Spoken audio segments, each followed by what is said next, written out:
안녕하세요. 유튜브 채널 미국 주식 이슈워치에서 보내드리는 심층 분석 시간입니다. 오늘은 하늘을 나는 캥거루, 바로 그 호주의 대표 항공사죠. 퀀타스 항공의 미국 예탁증권 QACBY 속으로 한번 깊이 들어가 보겠습니다. 네, 안녕하세요. 퀀타스, 뭐랄까, 세계에서 가장 오래된 항공사 중 하나이기도 하고 참 흥미로운 기업인데요. 저희가 이번에 좀 조사를 해보니까 강력한 경쟁 우위라든지 또 인상적인 회복세 이런 걸 분명히 보여주고 있긴 해요. 근데 동시에 투자자 입장에서는 좀 신중하게 봐야 할 만만치 않은 그런 위험 요인들도 있더라고요. 맞습니다. 그래서 오늘 저희가 바로 그 점을 파고들려고 하는 거죠. 퀀타스가 가진 매력적인 강점, 또 잠재력은 뭔지, 그리고 또 반대로 숨겨진 리스크는 없을지, 이걸 좀 균형 잡힌 시각으로 제대로 한번 파헤쳐보려고 합니다.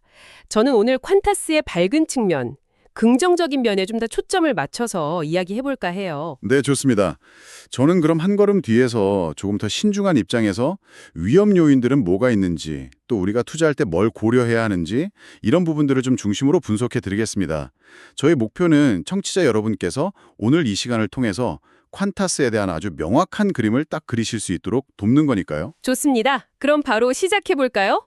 퀀타스가 대체 어떤 회사냐, 이것부터 좀 짚고 넘어가야 할 것 같은데요. 퀀타스 그룹, 이건 호주 기반이고요. 크게 두 개의 브랜드를 운영하죠. 하나는 프리미엄 브랜드인 퀀타스, 그리고 다른 하나는 저가 항공사 LCC라고 하죠. 제스타. 네, 맞아요. 이 두 브랜드로 호주 국내선 그리고 국제선 여객 운송, 또 화물 운송까지 하고요. 여기에 아주 특별한 로열티 프로그램까지 더해진 그런 구조라고 보면 될 것 같아요. 네, 바로 그 듀얼 브랜드 전략. 이게 사실 퀀타스의 핵심 경쟁력 중 하나라고 볼 수 있습니다. 그러니까 퀀타스 브랜드로는 이제 비즈니스 고객이나 좀 높은 가격을 지불할 의향이 있는 그런 프리미엄 시장을 공략하고요. 반면에 제스타로는 가격에 민감한 일반 여행객이나 젊은 층 이런 고객들을 사로잡는 거죠. 양쪽 시장을 다 잡겠다 이런 거군요. 그렇죠. 이렇게 시장 전체를 장악하려는 전략인데 이게 실제로 굉장히 잘 먹혔습니다. 덕분에 호주 국내선 시장에서 이 퀀타스 그룹, 그러니까 퀀타스랑 제스타를 합친 점유율이 무려 60%가 넘어요. 60%요? 와. 네, 특히 돈이 되는 그 기업 고객 시장에서는 점유율이 80%에 육박합니다. 이건 거의 독과점이라고 봐도 무방할 정도죠. 이야, 국내선에서는 정말 경쟁자가 없겠는데요. 거의 복점 듀오폴리오 구조라고 하던데 진짜 그러네요. 네, 맞습니다. 근데 이게 단순히 국내선만 강한 게 아니더라고요. 국제선 쪽에서도 보니까 호주를 출발하거나 도착하는 기준으로 보면 그룹 합산 점유율이 약 30% 정도? 이걸로 1위에 차지하고 있어요. 네, 국제선에서도 입지가 탄탄하죠. 근데 여기에 만족하지 않고 프로젝트 선라이즈라고 하는 아주 야심찬 계획을 추진 중이더라고요. 이게 뭐냐면 시드니에서 뉴욕이나 런던까지 이걸 한 번에 직항으로 가겠다는 거예요. 초장거리 노선을 만들어서. 네, 논스톱 비행이죠. 네. 이걸 통해서 국제선 수익성을 코로나 이전에는 한 5% 마진이었는데 이걸 8%에서 12%까지 끌어올리겠다. 이런 목표를 가지고 있더라고요. 정말 대단한 도전 아닌가요? 그렇죠. 상당히 공격적인 목표인데 이게 가능해지면 게임 체인저가 될 수도 있겠죠. 에미레이트 항공이나 아메리칸 항공 같은 주요 항공사들과 파트너십도 맺으면서 국제선 경쟁력을 계속 강화하고 있고요. 비전이나 가치 같은 것도 강조하던데요. 호주의 정신, 스피릿 오브 오스트레일리아 이걸 대표하고 안전, 세이프티를 최우선 가치로 둔다. 존중, 정직, 탁월함 이런 것들요. 네, 기업 이미지 관리 차원에서도 중요한 부분이죠. 지속 가능성 전략도 내세우고 있고요. 지구 보호, 직원 지원, 고객 및 지역사회 연결 이런 걸 중점적으로 추진한다고 합니다. 좋습니다. 이런 탄탄한 시장 지위 또 미래 전략을 가지고 있으니까 재무적으로도 성과가 좋을 것 같은데요. 네, 맞습니다. 특히 팬데믹 이후에 그 회복세가 정말 놀라울 정도였어요. 수익성 지표들을 보면 이게 확 드러나는데요. 여러 지표들이 있지만 저는 특히 ROIC, 즉 투자 자본 수익률을 좀 주목해서 봐야 한다고 생각합니다. ROIC요? 그게 정확히 어떤 지표죠? 네, ROIC는 기업이 실제 영업활동에 투입한 자본, 그러니까 자기 자본이랑 타인 자본 합쳐서요. 이걸로 얼마나 효율적으로 이익을 내고 있느냐, 이걸 보여주는 지표거든요. 근데 퀀타스의 최근 ROIC TTM 기준으로 보면 약 22.7% 정도 됩니다. 이게 항공산업 평균이 한 12% 정도밖에 안 되거든요. 와, 평균의 거의 2배네요. 그렇죠. 아시다시피 항공업이라는 게 비행기도 사야 하고 공항시설 이용료도 내야 하고 돈이 엄청 많이 들어가는 자본 집약적인 산업이잖아요. 네, 맞아요. 그런 산업에서 이 정도로 효율적인 운영을 한다는 건 이건 정말 대단한 강점이라고 봐야 합니다. 투자한 돈 대비해서 돈을 아주 잘 벌고 있다는 뜻이니까요. 네, ROIC 20% 이상이면 정말 대단한 거죠. 그만큼 사업을 잘하고 있다는 확실한 증거네요. 다른 지표들도 좋아요. 자기자본 이익률, ROA라고 하죠. 이건 무려 267%가 넘는데 267%요? 그건 좀 비현실적인 숫자 아닌가요? 네, 맞아요. 이건 사실 좀 특수한 상황 때문에 그런 건데요. 팬데믹 때 워낙 힘들었으니까 자본이 크게 줄었거든요. 근데 그 이후에 이익이 갑자기 확 늘어나면서 분모, 자본은 작은데 분자, 이익이 커지니까 비율이 이렇게 엄청나게 높게 나온 겁니다. 아, 그런 배경이 있었군요. 네. 그래서 이 숫자 자체만으로 모든 걸 판단하긴 어렵지만 어쨌든 현재 이익 창출 능력이 그만큼 강력하다는 걸 보여주는 하나의 증거는 될 수 있죠. 실질적인 자산 효율성은 ROA, 총자산 이익률로 보는 게 더 나을 수 있는데 그것 또한 7.35% 정도로 산업평균 5.25%보다 높고요. 순이익률도 약 6.7%로 평균 3.8%보다 훨씬 좋습니다. 그렇군요. 최근 실적도 좋다고 들었어요. 네, 맞습니다.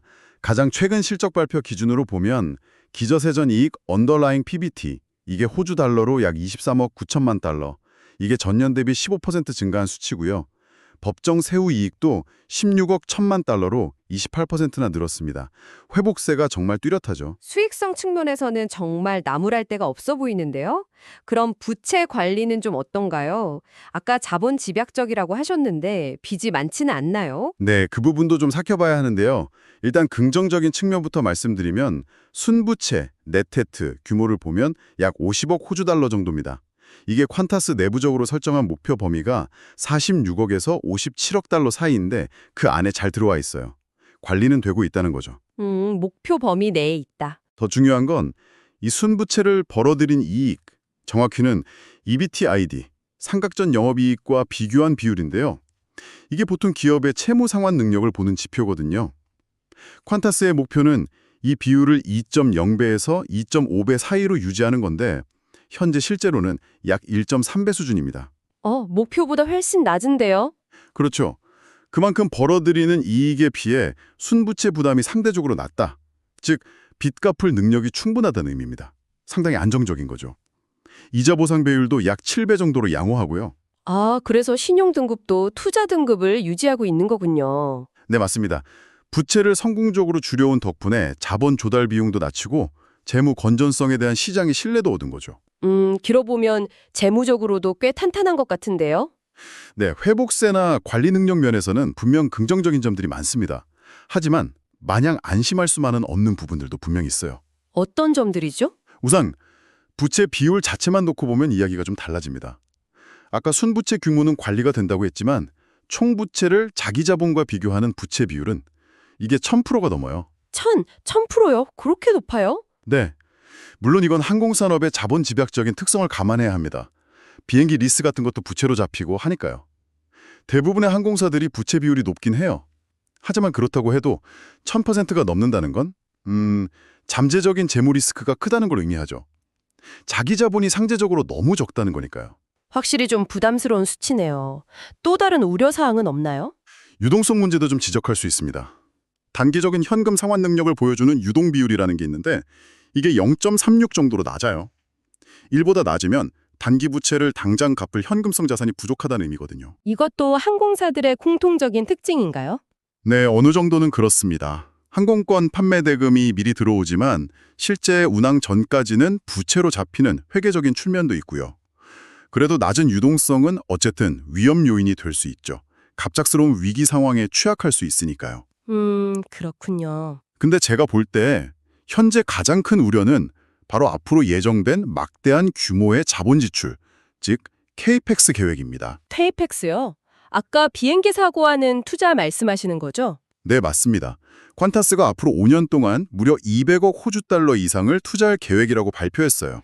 200억 호주 달러. 우리 돈으로 환산하면 대략 얼마 정도 되죠? 지금 환율로 따지면 대략 18조 원이 넘는 엄청난 금액입니다. 18조 원이요? 5년 동안? 와, 정말 어마어마한데요. 어디에 그렇게 많이 투자하는 거죠? 주된 목적은 역시 항공기 교체입니다. 노후화된 비행기들을 연비 좋고 최신 기술이 적용된 새 비행기로 바꾸는 거죠. 이건 뭐 경쟁력 유지를 위해선 필수적인 투자이고요. 그리고 아까 말씀드린 프로젝트 선라이즈, 그 초장거리 노선을 위한 신규 항공기 도입 비용도 여기에 포함되어 있습니다. 또 제스타용 항공기 구매도 있고요. 미래 성장을 위해서는 꼭 필요한 투자이긴 하겠네요. 노후 항공기 교체는 안전과도 직결되는 문제고 프로젝트 선라이즈는 새로운 수익원이 될 수도 있으니까요. 그렇죠. 장기적인 경쟁력 강화를 위해서는 반드시 해야 하는 투자입니다. 그 점은 분명해요. 하지만 문제는 그 규모가 너무 크다는 겁니다. 5년에 18조 원이면 연평균 3조 6천억 원이 넘는 돈이 투자로 나가는 거잖아요. 네, 그렇죠. 이게 단계적으로는 퀀타스의 현금 흐름에 엄청난 압박을 줄 수밖에 없습니다. 벌어들이는 이익의 상당 부분을 재투자해야 하니까요. 재무 건전성에도 당연히 부담이 되고요. 아까 주주환원 이야기도 잠깐 했었는데 그럼 이렇게 캐펙스 부담이 크면 배당이나 자사주 매입 같은 걸 계속하기 어려워질 수도 있는 건가요? 그럴 가능성을 배제할 수 없죠. 물론 퀀타스는 재무 목표를 달성하면서 주주 환원도 하겠다는 입장이지만 이 정도 규모의 캐펙스는 분명히 미래 주주 환원 정책에 제한을 가할 수 있습니다. 장기 성장을 위한 투자가 우선시되다 보면 단기적인 주주 환원 규모가 줄어들거나 혹은 투자를 위해 추가적인 부채 조달이 필요해질 수도 있는 거죠. 이 대규모 캐펙스 계획이 앞으로 몇 년간 퀀타스의 재무 운영에 상당한 제약 요인이 될 거라는 점, 이건 투자자들이 반드시 인지하고 있어야 할 중요한 리스크입니다. 그렇군요. 정말 양날의 검이네요. 미래를 위한 투자지만 당장의 부담이 만만치 않다. 자, 그럼 이제 좀 다른 이야기로 넘어가 볼까요? 퀀타스의 아주 특별한 경쟁력, 바로 로열티 프로그램 이야기를 안 할 수가 없는데요. QFF, 퀀타스 프리퀀트 플라이어라고 하죠. 이게 단순한 마일리지 제도가 아니라 퀀타스의 가장 가치 있는 자산 중 하나다. 이런 평가까지 받더라고요. 심지어 비밀병기라고 부르는 사람들도 있고요. 네, QFF는 정말 퀀타스의 핵심 중의 핵심이라고 할 수 있습니다. 이게 단순한 항공사 마일리지 프로그램이 아니에요. 파트너서를 보면 알 수 있는데 신용카드 회사, 호텔 체인, 주유소, 대형마트, 보험사, 통신사, 뭐 호주에서 이름 있는 웬만한 기업들은 거의 다 QFF 파트너라고 보시면 됩니다. 그 수가 500개가 넘는다고도 하고 어떤 자료에서는 800개 이상이라고도 하더라고요. 500개에서 800개요. 정말 많네요. 그럼 사람들이 비행기를 안 타도 포인트를 모을 수 있겠네요. 그렇죠. 일상생활 속에서 뭐 장을 보거나 주유를 하거나 신용카드를 쓰기만 해도 QFF 포인트가 쌓이는 겁니다. 반대로 쌓인 포인트로 비행기표 말고도 파트너사 상품이나 서비스를 이용할 수도 있고요. 이건 거대한 데이터 기반 생태계라고 봐야 합니다. 퀀타스는 이 QFF를 통해서 고객들의 소비 패턴, 선호도 같은 방대한 데이터를 얻게 되죠. 아, 그래서 항공사 탈을 쓴 데이터 회사라는 말까지 나오는 거군요. 정확합니다. QFF의 진짜 가치는 바로 그 데이터에 있다고 보는 시각이 많아요. 이 데이터를 활용해서 아주 정교한 타겟 마케팅을 할 수도 있고 새로운 사업 기회를 발굴할 수도 있는 거죠. 그리고 퀀타스 입장에서는 이게 항공사업의 변동성과는 거의 무관하게 안정적인 수익을 창출해주는 아주 효자 사업입니다. 안정적인 수익이요. 로열티 프로그램이 어떻게 그렇게 돈이 되죠? QFF의 수익 구조를 보면 이해가 가실 텐데요. 이 파트너사들 있잖아요. 신용카드 회사나 마트 같은 곳. 이 회사들이 자기 고객들에게 QFF 포인트를 나눠주려면 퀀타스로부터 이 포인트를 미리 사와야 합니다. 아, 포인트를 퀀타스가 파는 거군요. 네. 퀀타스는 아직 고객이 사용하지도 않은 미래의 서비스, 항공권 등에 대한 대가, 즉 포인트를 미리 파트너사에게 팔아서 현금을 먼저 확보하는 거죠. 일종의 선불 매출 같은 효과가 있는 겁니다. 아, 이건 뭐 거의 땅 짚고 헤엄치기 수준인데요. 항공기가 뜨든 안 뜨든 경기가 좋든 나쁘든 일단 돈이 들어오는 구조잖아요. 그렇죠. 항공 운항 사업은 유가나 환율, 지정학적 리스크, 전염병 같은 외부 변수에 굉장히 취약하잖아요. 근데 QFF는 그런 리스크에서 상당히 자유롭습니다. 아주 안정적인 캐시카우 역할을 해주는 거죠. 게다가 수익성 자체도 엄청납니다. 이 QFF 사업 부문의 EBITDA 마진율, 그러니까 매출에서 비용 빼고 남는 이익률이 추정치이긴 하지만 대략 30%에서 많게는 50% 수준에 달할 것으로 보고 있어요. 30%에서 50%요? 일반 항공사업 마진이랑 비교하면 이건 뭐 비교가 안 되는데요? 네, 월등히 높죠. 그래서 일부 분석가들은 이 QFF 사업의 가치만 따로 떼어놓고 평가해도 퀀타스 전체 시가총액의 상당 부분을 차지할 수 있다고 주장하기도 합니다. 그게 어느 정도 수준인데요? 예를 들어 QFF가 연간 벌어들이는 EBITDA를 한 4억 5천만 호주 달러 정도로 추정하고 여기에 좀 보수적으로 기업 가치 배수, EV/EBITDA를 10배를 적용하면요. 예. QFF의 내재 가치만 약 45억 호주 달러가 나온다는 계산이 가능합니다. 근데 퀀타스의 현재 시가총액이 대략 한 60억 호주 달러 정도 되거든요. 잠시만요. 그럼 QFF 가치가 전체 시총의 75%에 달한다는 건가요? 네, 그런 계산이 나오는 거죠. 물론 이건 여러 가정을 포함한 추정치이긴 합니다만 그만큼 QFF가 퀀타스 그룹 전체에서 차지하는 가치 비중이 어마어마하다는 걸 보여주는 예시입니다. 와, 정말 놀랍네요. 로열티 프로그램 하나가 회사 가치의 4분의 3을 차지한다니. 이게 어떻게 가능한 거죠? 뭐가 그렇게 특별하길래요? 그게 바로 QFF가 구축한 강력한 경제적 해자, 모트 때문입니다. 경제적 해자요? 네, 몇 가지 측면에서 볼 수 있는데요. 첫째는 네트워크 효과입니다. 이미 수백만 명의 호주인이 QFF 회원이고 호주 성인 인구의 상당수라고 하죠. 수백 개의 파트너사들이 이 생태계 안에 묶여 있어요. 회원 수가 많을수록 파트너에게 매력적이고 파트너가 많을수록 회원에게 더 유용해지는 선순환 구조가 만들어진 거죠. 일단 한번 발을 들이면 빠져나가기 어렵겠네요. 그렇죠. 그게 두 번째 해자인 높은 전환 비용, 스위칭 코스트입니다. 이미 QFF 포인트를 많이 쌓아놓은 고객이 다른 항공사 마일리지로 갈아타기가 쉽지 않죠. 파트너사들도 마찬가지고요. 세 번째는 역시 데이터 경쟁 우위입니다. 수백만 회원의 구매 및 이동 패턴에 대한 방대한 데이터를 퀀타스가 독점적으로 가지고 있으니 이걸 활용한 경쟁력은 다른 항공사가 따라오기 어렵죠.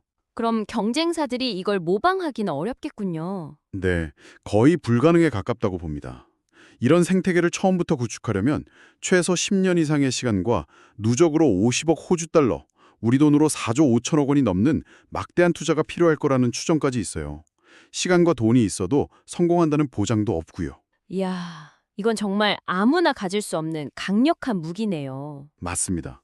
그래서 QFF 자체의 가치가 이렇게 높게 평가받는 겁니다. 게다가 앞으로 디지털 마케팅을 더 강화하거나 데이터를 더 잘 활용하면 이 QFF의 가치가 더 커질 수도 있겠네요. 네, 잠재력은 충분히 있습니다.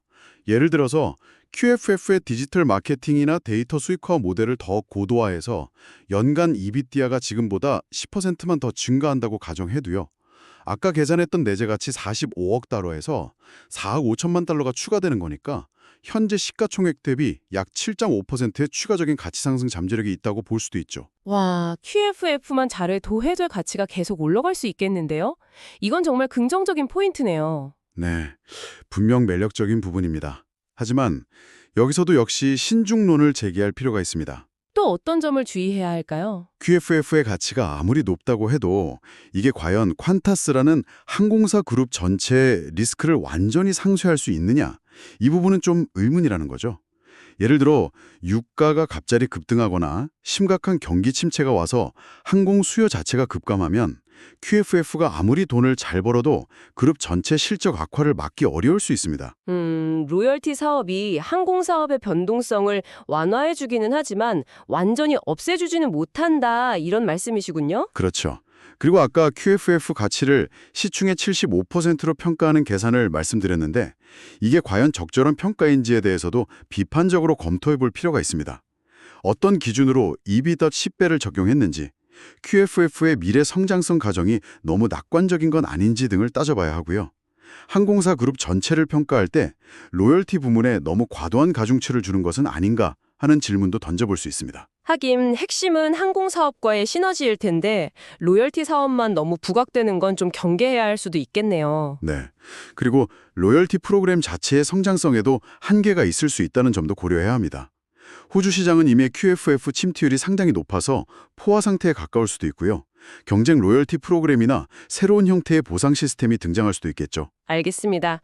QFF가 강력한 자산인 건 분명하지만 여기에 너무 의존하거나 과대평가하는 것은 경계해야 한다는 말씀이시군요. 네. 균형 잡힌 시각이 필요합니다. 자, 그럼 이제 다시 항공사업 본연의 이야기로 돌아와서 운영 효율성과 앞으로의 성장 전망을 좀 살펴보죠. 아까 퀀타스의 ROIC가 높다고 하셨는데 이게 운영 효율성이 좋다는 뜻이잖아요. 특히 항공산업은 영업 레버리지 효과가 크다고 들었습니다. 이게 뭔가요? 네, 영업 레버리지 효과라는 건 고정비 비중이 높은 산업에서 매출이 증가할 때 이익이 그보다 훨씬 더 큰 폭으로 증가하는 현상을 말합니다. 항공사는 비행기 리스 비용, 인건비, 공항 이용료 등 고정비 부담이 크거든요. 일단 비행기를 띄우면 승객이 한 명 타든 꽉 채워 타든 들어가는 고정비는 비슷해요. 아, 그렇죠. 그래서 손익분기점이 넘어서는 탑승률, 이걸 로드 팩터라고 하는데 이 로드 팩터가 일정 수준 이상으로 올라가면 추가로 타는 승객 한 명 한 명이 거의 다 이익으로 직결되는 구조입니다. 매출이 조금만 늘어도 이익은 확 늘어날 수 있다 이런 거군요. 네, 맞습니다. 일부 분석에 따르면 퀀타스의 경우 순매출이 10% 증가하면 순이익은 15%에서 20%까지, 조정 EBITDA는 16%에서 22%까지 증가할 수 있다고 예측합니다. 영업 레버리지가 대략 1.5배에서 2.2배 수준이라는 거죠. 와, 이건 실적이 좋아질 때 정말 폭발적인 성장을 기대해 볼 수도 있겠는데요. 네, 그래서 항공주가 경기에 민감하게 움직이는 이유이기도 하죠. 그리고 지금 여행 수요가 계속 회복되고 있다는 점도 긍정적인 요인이겠죠. 팬데믹 때 억눌렸던 수요가 터져나오고 있잖아요. 네, 그게 아주 중요한 성장 동력입니다. 특히 그동안 막혀 있었던 국제선 수요, 그리고 좀 더 비싼 좌석을 찾는 프리미엄 수요가 꾸준히 회복되고 있다는 점이 고무적이죠. 아까 시티그룹 같은 곳에서도 국제선 성장 잠재력을 보고 투자 의견을 매수로 올렸다고 하셨죠? 네, 맞습니다. 그리고 화물 운송 사업 캔타스 프레이트도 꾸준히 성장하고 있고요. 제스타를 통한 아시아 저가 항공 시장 확장 가능성도 열려 있습니다. 여러 성장 동력이 있는 거죠. 그래서 그런지 애널리스트들도 대체로 퀀타스를 긍정적으로 보는 것 같더라고요.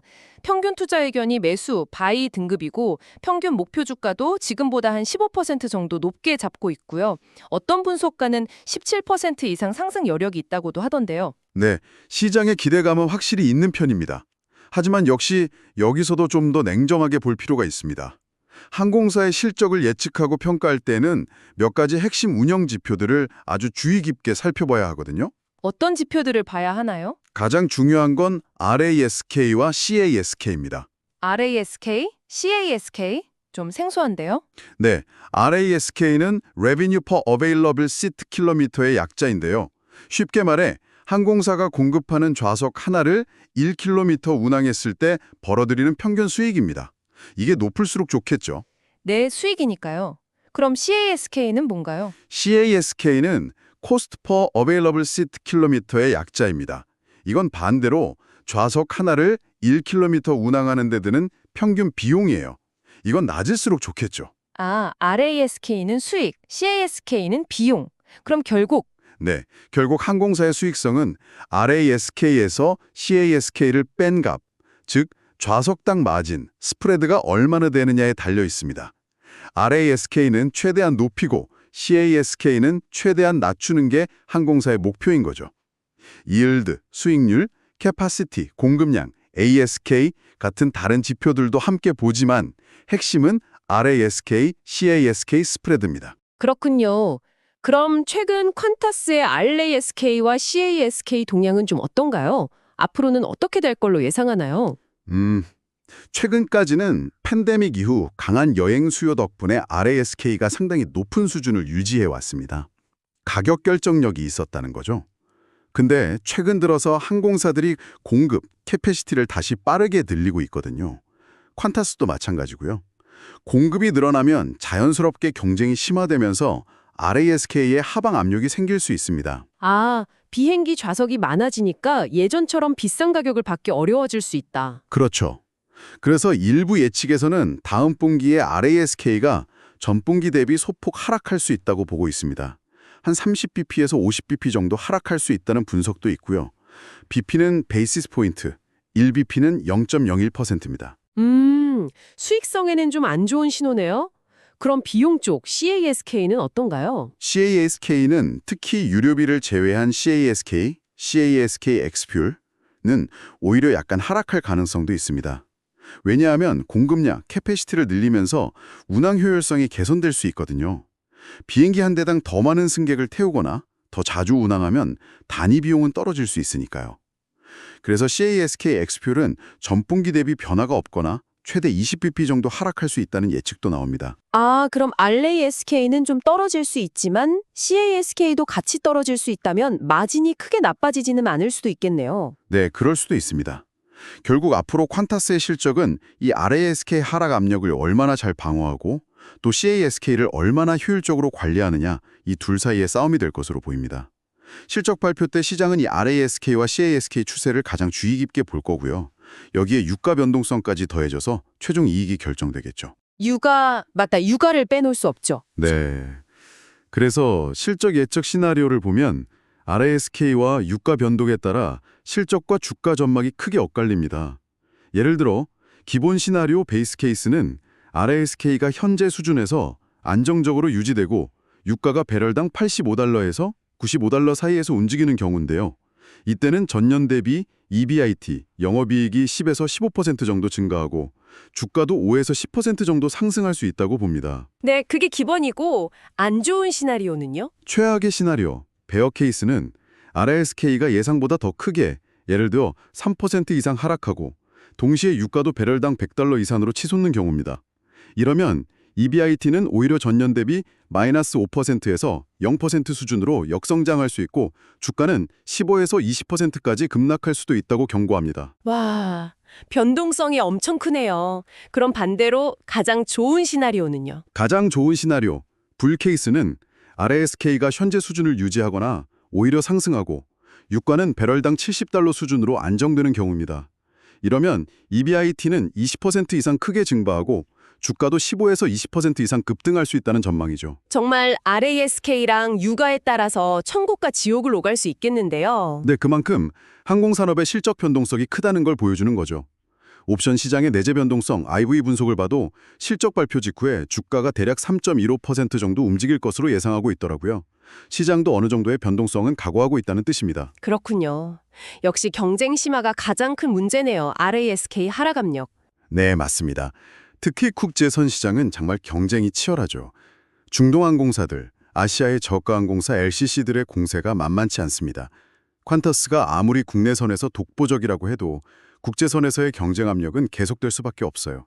그리고 아까 잠깐 언급하셨던 항공산업 특유의 경기 순환성 문제도 있죠. 왜? 아주 중요하죠. 항공산업은 대표적인 경기 민감 산업입니다. 경기가 좋아지면 사람들이 여행도 많이 가고 비즈니스 출장도 늘어나면서 수요가 폭발하지만 반대로 경기가 나빠지면 가장 먼저 지출을 줄이는 항목 중 하나가 또 여행이거든요. 그래서 일부에서는 팬데믹 이후에 이례적인 보복 속이 억눌렸던 수요 분출이 이제 거의 끝나가고 항공산업이 다시 한번 하강 사이클로 접어들 수 있다는 우려, 즉 사이클 정점, 피크 사이클 논란이 계속 나오고 있는 겁니다. 만약 이게 현실화된다면 퀀타스로 그 영향을 피하기 어렵겠죠. 듣고 보니 성장 전망에 대한 리스크도 만만치 않은데요. 네, 분명히 고려해야 합니다.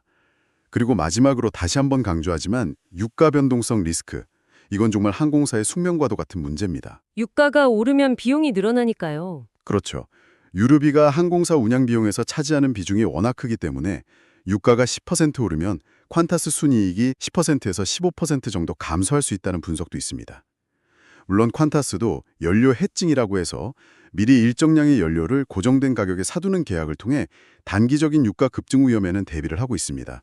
하지만 해칭으로 모든 위험을 막을 수는 없고 장기적으로 유가가 계속 높은 수준을 유지한다면 결국 마진 압박 요인이 될 수밖에 없죠. 아까 말씀하신 최악의 시나리오가 생각나네요. 유가는 계속 오르는데 경쟁 때문에 항공권 가격은 올리기 어렵고 여기에 대규모 캐펙스 부담까지 겹치는 상황. 네, 만약 그런 상황이 온다면 정말 심각한 위기에 처할 수도 있습니다. ROIC가 WACC, 즉 자본 조달 비용보다 낮아지게 되면 이건 기업 가치를 갉아먹는 상황이 되는 거니까요. 장기적으로 이런 리스크 시나리오도 염두에 두어야 합니다. 알겠습니다. 정말 꼼꼼하게 따져봐야 할 것들이 많네요.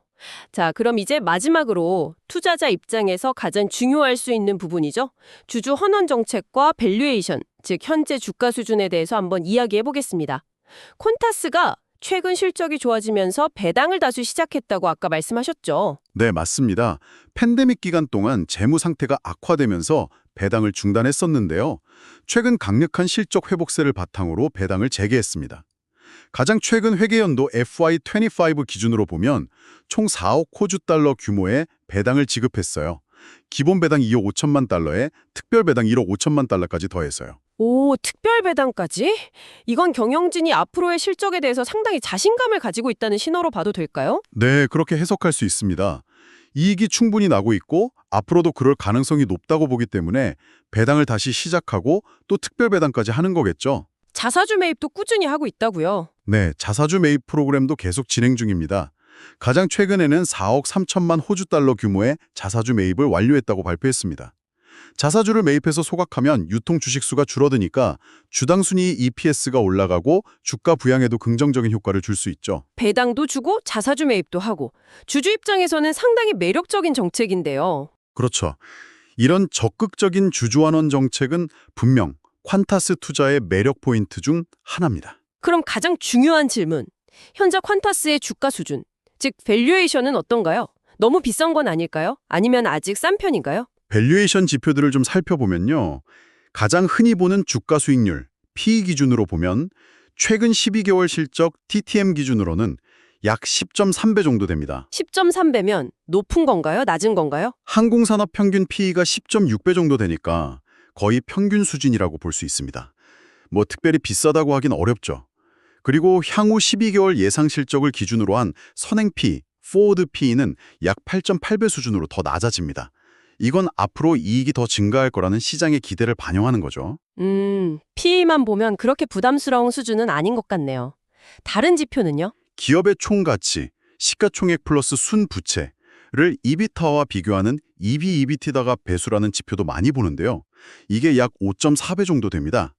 이것도 뭐 일반적으로 합리적인 수준으로 평가받는 범위 안에 있다고 볼 수 있고요. 배당 수익률은 어느 정도 되나요? 현재 주가 기준으로 계산하면 연간 배당 수익률이 약 3.1% 정도 나옵니다.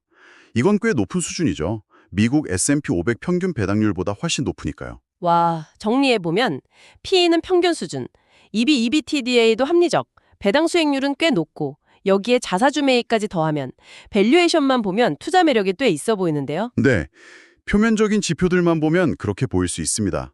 실적 회복세 뚜렷하고 주주환원도 적극적이고 밸류에이션도 크게 부담스럽지 않다.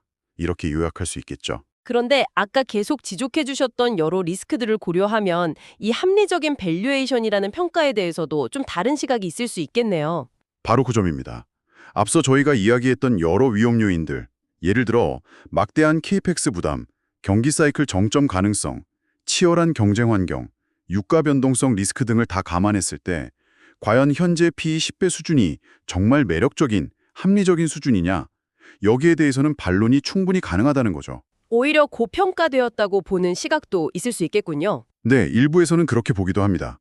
특히 항공산업의 내재적인 변동성과 미래 투자 부담을 고려하면 지금의 이익 수준이 계속 유지되기 어려울 수도 있는데 현재 밸류에이션은 너무 낙관적인 전망을 반영하고 있는 것 아니냐는 비판이죠. 그리고 주주 환원 정책에 대해서도 좀 다른 각도에서 볼 수 있을 것 같아요. 배당 많이 주고 자사주 매입하는 게 당장은 좋아 보이지만 혹시 이게 장기적인 성장을 위한 투자 재원을 갉아먹거나 미래의 불확실성에 대한 대비를 약화시키는 건 아닐까 하는 우려도 있을 수 있지 않을까요?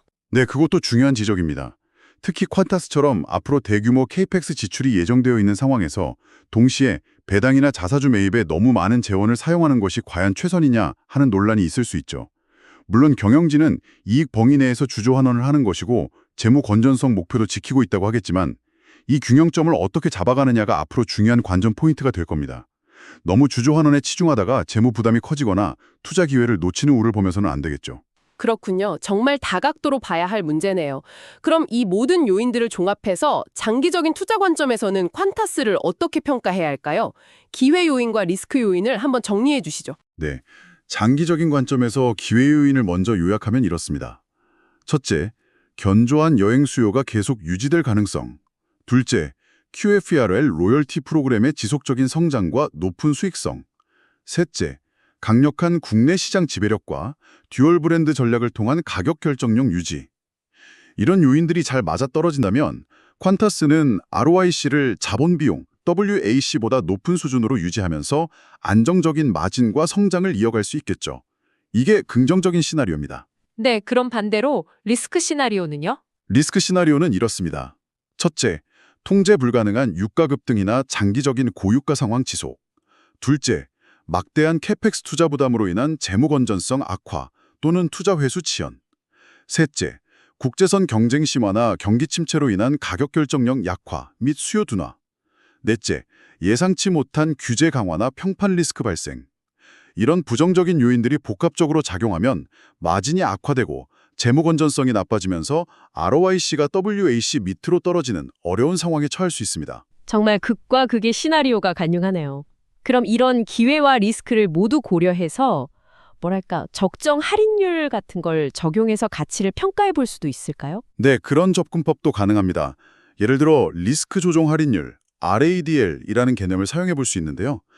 일단 퀀타스의 기본적인 자본 비용, WAC를 약 8.0% 정도로 가정해 보겠습니다.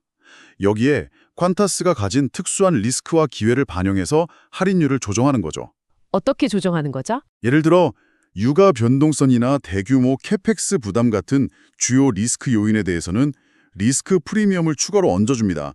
가령 플러스 1.5%p 정도를 더하는 거죠.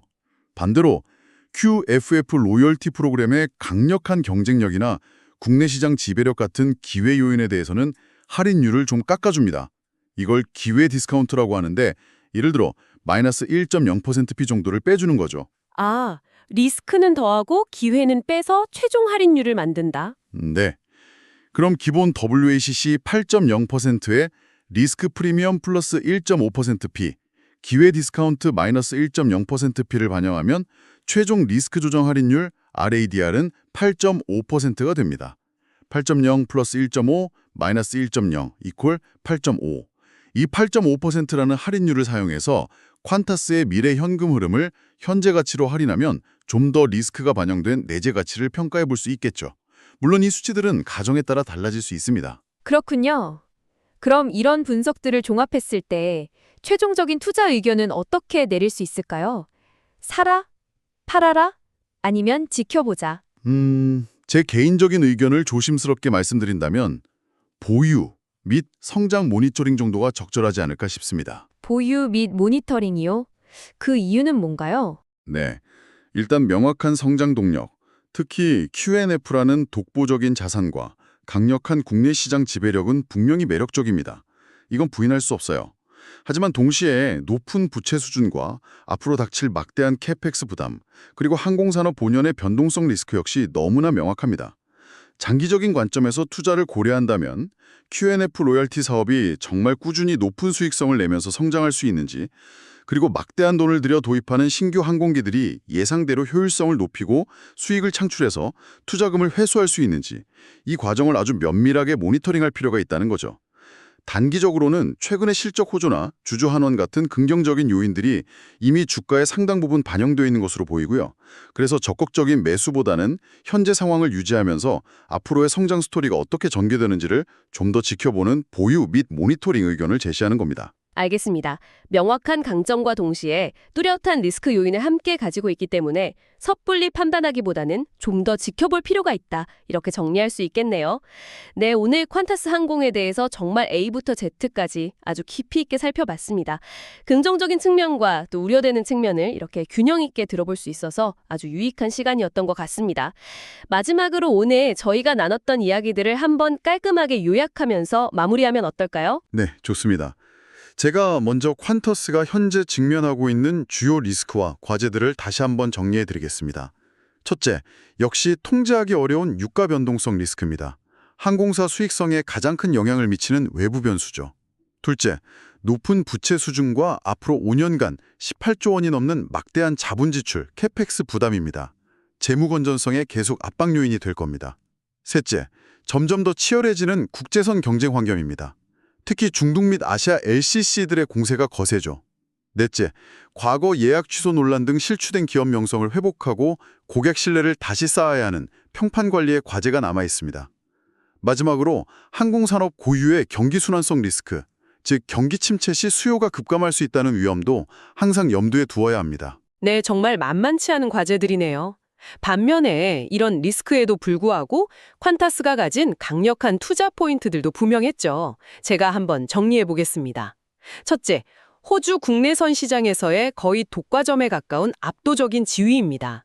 퀀타스와 제스타라는 듀얼 브랜드 전략이 아주 성공적으로 작동하고 있죠. 둘째, QFF로 대표되는 매우 수익성 높고 방어적인 로열티 프로그램입니다. 이건 단순한 마일리지가 아니라 퀀타스의 핵심 자산이자 성장 동력이라고 할 수 있습니다.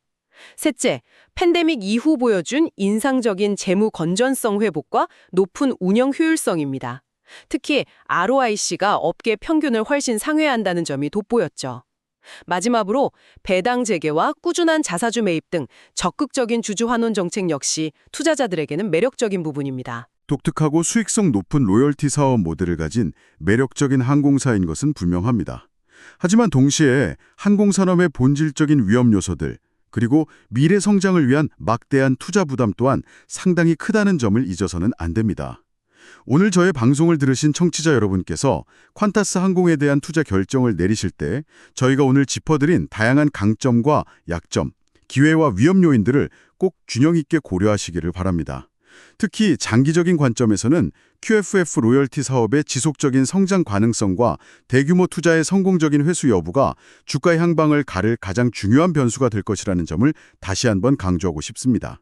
네, 오늘 심층 분석이 청취자 여러분의 현명한 투자 판단에 조금이나마 도움이 되었기를 바랍니다. 마지막으로 저희가 항상 드리는 법적 고지사항을 안내해드리고 마무리하겠습니다. 본 내용은 정보 제공을 목적으로 작성되었으며 특정 종목에 대한 매수 또는 매도 추천이 아님을 분명히 밝힙니다. 네, 모든 투자 결정과 그에 따른 책임은 전적으로 청취자 본인에게 있습니다. 또한 본 분석 내용은 저희가 입수한 자료들과 AI 기술을 활용하여 생성된 부분이 포함되어 있으므로 정보의 완전성이나 정확성에 일부 차이나 오류가 있을 수 있다는 점에 유의하시기 바랍니다. 따라서 실제 투자를 하시기 전에는 반드시 금융 전문가와 상담하시거나 추가적인 검증 과정을 직접 거치시기를 권고드립니다. 오늘 저희가 준비한 퀀타스 항공 심층 분석은 여기까지입니다. 긴 시간 함께해 주신 청취자 여러분 대단히 감사합니다.